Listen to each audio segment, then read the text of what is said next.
আব্বা 5,000 টাকা দিয়ে 50,000 টাকা হয়েছে। কি কস?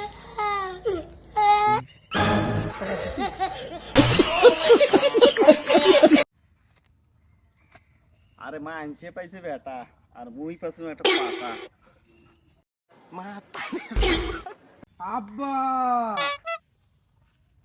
কি হয়েছে? আব্বা তোমার না পকেটে 5,000 টাকা আসলো, এই 5,000 টাকা দিয়ে বন্ধু বান্ধবের কথা শুনিয়া জুয়া খেলাছো।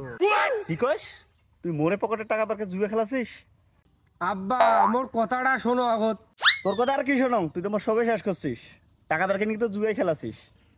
আব্বা 5,000 টাকা দিয়ে 50,000 টাকা হয়েছে। কি কস? 50,000 টাকা লাভ করছিস? আব্বা মোর কথাটা আগত শোনো, ওই 5,000 দিয়ে আরো 50,000 টাকা দেয়ান হয়েছে। হ্যাঁ হায় হায় রে, সব করছে রে, সব করছে। আমার ভুল হচ্ছে।